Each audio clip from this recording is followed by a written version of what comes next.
ने Israeli drone को मार गिराया है, यानी इजराइल भी जो अटैक कर रहा है उसको डिफेंसिव मोड के साथ अब अटैकिंग मोड में ईरान लेते हुए दिखाई दे रहा है। और यही वजह है कि जो ड्रोन था, इजरायली ड्रोन, उसे मार गिराया गया। तस्वीर भी आपको दिखा रहे हैं, खुर्माबाद की ये तस्वीर है, इजरायली ड्रोन को कैसे ध्वस्त कर दिया है आसमान में, ये तस्वीर आप देख रहे हैं। तो ईरान अब बहुत गुस्से में है शायद, क्योंकि अमेरिका के इस युद्ध में आ जाने के बाद अब इजराइल को जहां पर हैंड मिल रहा है, वहीं ईरान खुद को अकेला महसूस कर रहा है, लेकिन अकेले ही कैसे खुद को डिफेंड कर रहा है ईरान, वो तस्वीर हम आपको दिखा रहे हैं। इजरायली ड्रोन पर अटैक किया गया, उसे समझा गया कि कहां पर ये अटैक होने की कोशिश हो रही है और तुरंत डिफेंस मैकेनिज्म एक्टिव हुआ। इजरायली डिफेंस सिस्टम ने इसे मार गिराया है। तस्वीर हम आपको दिखा रहे हैं, इजरायली ड्रोन को मार गिराया, कैसे आसमान से नीचे धरातल में गिर रहा है, ये तस्वीर आप देख रहे हैं। लेकिन इस बीच सवाल ये खड़े होते कि जिस तरीके से कल अमेरिका की ओर से ईरान की न्यूक्लियर साइट्स पर ताबड़तोड़ हमले किए गए, ईरान के पास अब विकल्प क्या क्या बचे हुए, ईरान क्या कुछ कर सकता है, ये जानना भी आपके लिए बहुत जरूरी है। देखिए, खामनेई के पास कितने विकल्प बचे हैं। पहला विकल्प क्या है, ईरान के परमाणु मिशन पर स्थायी रोक लगाए, ये ईरान को साफ साफ पहले अमेरिका भी कह चुका है। यूएन के जरिए शांति समझौता पर हस्ताक्षर करे, ये ईरान के पास विकल्प बचा हुआ है। जो तीसरा विकल्प है वो क्या है, सत्ता छोड़कर रूस की शरण में चले जाए, क्योंकि रूस पहले से ही ईरान का समर्थन कर रहा है। अमेरिका इजराइल के खिलाफ युद्ध लड़े, ये भी उसके पास विकल्प है कि भाई कुछ ना बचे तो वो युद्ध लड़े, इजराइल के खिलाफ भी और अमेरिका के खिलाफ भी। लेकिन इन सब विकल्पों में से ईरान की ओर से क्या विकल्प चुना जाएगा, ये अपने आप में सवाल है। लेकिन इस बीच बड़ी बात यहां पर है कि पश्चिम एशिया में बिगड़ते हालात को देखते हुए यूएनएससी की आपातकालीन बैठक हुई है और बैठक में मंथन का मुद्दा ईरान पर रहा है। जहां पे ईरान पे अमेरिका का हमला हुआ था, हमले को लेकर किस देश का आखिर रुख क्या रहा इस मीटिंग में, रिपोर्ट में समझाते हैं।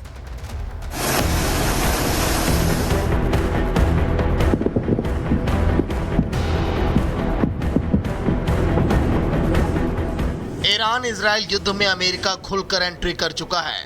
ईरान गुस्से से तमतमाकर लाल है। ट्रंप का साथ मिलते ही इजराइल भी पहले से ज्यादा आक्रामक है, जिसकी तस्वीरें एक दूसरे पर भीषण अटैक के रूप में सामने आ रही हैं। इस भीषण जंग के बीच ईरान की मांग और पाकिस्तान, चीन, रूस के संयुक्त राष्ट्र सुरक्षा परिषद यानी कि यूएनएससी की आपात बैठक बुलाई, जहां सभी देशों ने ईरान पर अमेरिकी हमले को लेकर अपना रुख साफ किया। यूएन की बैठक में इजरायली दूत गदगद नजर आए और कहा कि दुनिया को ईरान के परमाणु साइट्स पर हमले के लिए अमेरिका को धन्यवाद देना चाहिए। ईरान के परमाणु केंद्रों पर हमला करने के बाद अपना पक्ष अमेरिका ने भी रखा और कहा ईरान के परमाणु संवर्धन को रोकने के लिए निशाना बनाया। वो समय आ गया जब संयुक्त राज्य अमेरिका अपने सहयोगी की रक्षा के लिए और अपने नागरिकों और हितों की रक्षा के लिए निर्णायक कार्रवाई करे। दुनिया को ईरान के परमाणु कार्यक्रम के खतरे को दूर करने के लिए अमेरिका को धन्यवाद देना चाहिए। U.S. military strikes targeted nuclear facilities in Fordo, Natanz, and Isfahan with the aim of dismantling Iran's nuclear enrichment capacity and stopping the nuclear threat. The time finally came for the United States, in the defense of its ally and in the defense of our own citizens and interest, to act decisively. लेकिन बात शांति की थी, cease fire की थी, जिसके बदले attack को लेकर अधिकतर देश अमेरिका की निंदा करते नजर आए। हमला ईरान पर किया गया है तो बैठक में ईरान ने अपनी आगे की रणनीति सीधे तौर पर साफ कर दी है और कहा अमेरिका ने एक बार फिर लापरवाही से नेतन्याहू की रक्षा के लिए अपनी सुरक्षा का बलिदान देने का फैसला किया है। परमाणु संप्रसार संधि को राजनीतिक हथियार के रूप में इस्तेमाल किया है। हमारे सुरक्षा बल उचित समय, प्रकृति और पैमाने पर इसका जवाब देंगे। अमेरिका ने एक बार फिर लापरवाही से नेतन्याहू की रक्षा के लिए अपनी सुरक्षा का बलिदान देने का फैसला किया है। परमाणु अप्रसार संधि को राजनीतिक हथियार के रूप में इस्तेमाल किया गया है, जिसका इस्तेमाल आक्रामकता और गैर कानूनी कार्रवाइयों के बहाने के रूप में किया गया है। हमारे सुरक्षा बल उचित समय, प्रकृति और पैमाने का निर्धारण करेंगे। ये अंतर्राष्ट्रीय परमाणु ऊर्जा एजेंसी के दोहरे मापदंड एक नैतिक और राजनीतिक घोटाला है। परिषद को निर्णायक कार्रवाई करनी चाहिए और इस आक्रामकता की निंदा करनी चाहिए, नहीं तो मिलीभगत माना जाएगा। it breaches the preliminary. रूस खुलकर इस जंग में ईरान के साथ खड़ा नजर आ रहा है। यूएनएससी की बैठक में भी अमेरिकी हमले की निंदा की और ईरान में तत्काल युद्ध विराम की अपील की है। साथ ही कहा कि अमेरिका ने ईरान पर हमला कर जंग छेड़ दी है। कोई नहीं जानता कि इसके क्या परिणाम होंगे। बैठक में चीन और पाकिस्तान ने भी अपना रुख साफ किया। चीन ने कहा कि संयुक्त राष्ट्र चार्टर अंतर्राष्ट्रीय कानून और ईरानी अधिकार का उल्लंघन है। वहीं पाकिस्तान अमेरिका के बदले इजरायल को टारगेट करता नजर आया और ईरान पर इजरायली हमले को मूर्खतापूर्ण बताया। इजरायल और अमेरिका एक दूसरे के साथ हैं, ये पूरी दुनिया के सामने आ चुका है, लेकिन अब सबकी निगाहें ईरान पर टिकी हैं कि उसका अगला कदम क्या होगा। साथ ही नजर उन देशों पर भी है जो अभी तक ईरान के साथ खड़े नजर आ रहे हैं। इजरायल के ड्रोन को मार गिराया ईरान ने।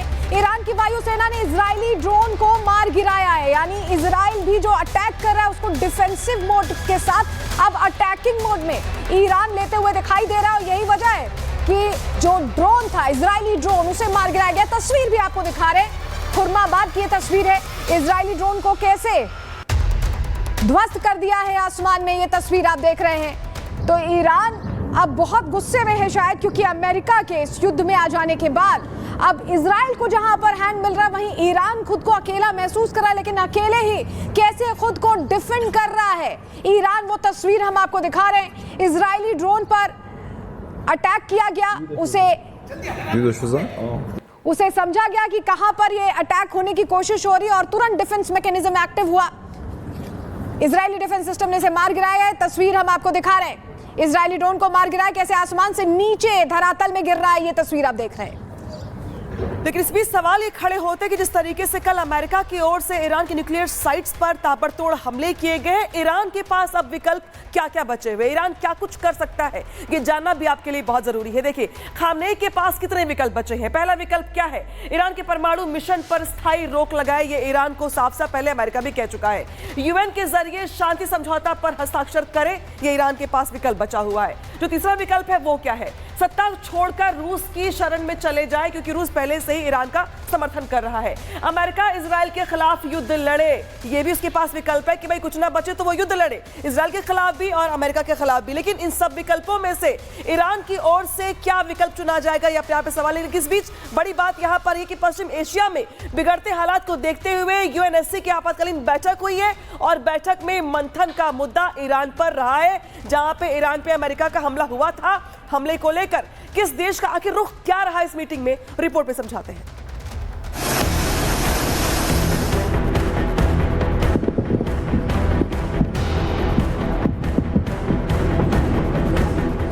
ईरान इजराइल युद्ध में अमेरिका खुलकर एंट्री कर चुका है। ईरान गुस्से से तमतमाकर लाल है। ट्रंप का साथ मिलते ही इजराइल भी पहले से ज्यादा आक्रामक है, जिसकी तस्वीरें एक दूसरे पर भीषण अटैक के रूप में सामने आ रही हैं।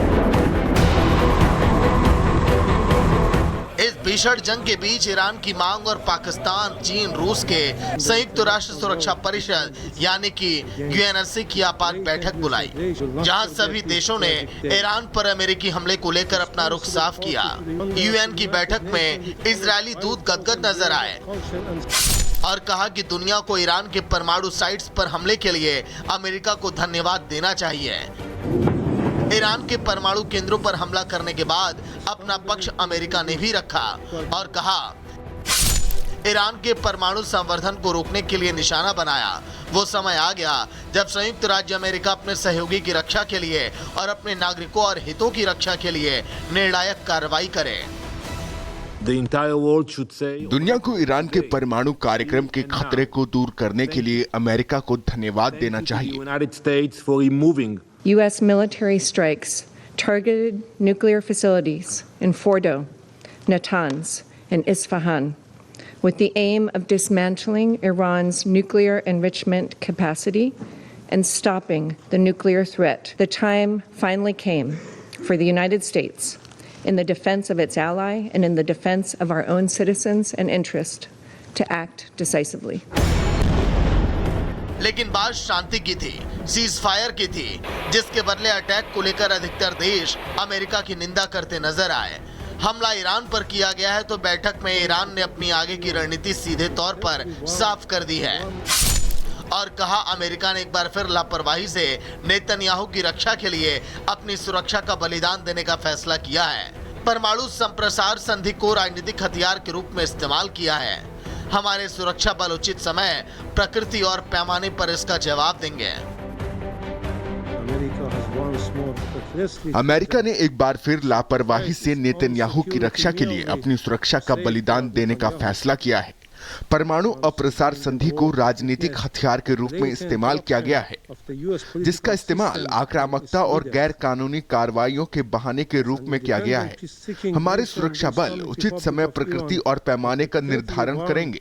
ये अंतर्राष्ट्रीय परमाणु ऊर्जा एजेंसी के दोहरे मापदंड एक नैतिक और राजनीतिक घोटाला है। परिषद को निर्णायक कार्रवाई करनी चाहिए और इस आक्रामकता की निंदा करनी चाहिए, नहीं तो मिलीभगत माना जाएगा।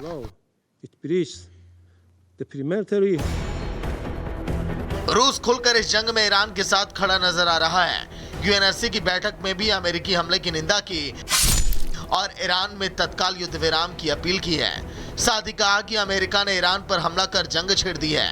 कोई नहीं जानता कि इसके क्या परिणाम होंगे। बैठक में चीन और पाकिस्तान ने भी अपना रुख साफ किया। चीन ने कहा कि संयुक्त राष्ट्र चार्टर अंतर्राष्ट्रीय कानून और ईरानी अधिकार का उल्लंघन है। वहीं पाकिस्तान अमेरिका के बदले इजरायल को टारगेट करता नजर आया और ईरान पर इजरायली हमले को मूर्खतापूर्ण बताया। इजरायल और अमेरिका एक दूसरे के साथ हैं, यह पूरी दुनिया के सामने आ चुका है, लेकिन अब सबकी निगाहें ईरान पर टिकी हैं कि उसका अगला कदम क्या होगा। साथ ही नजर उन देशों पर भी है जो अभी तक ईरान के साथ खड़े नजर आ रहे हैं।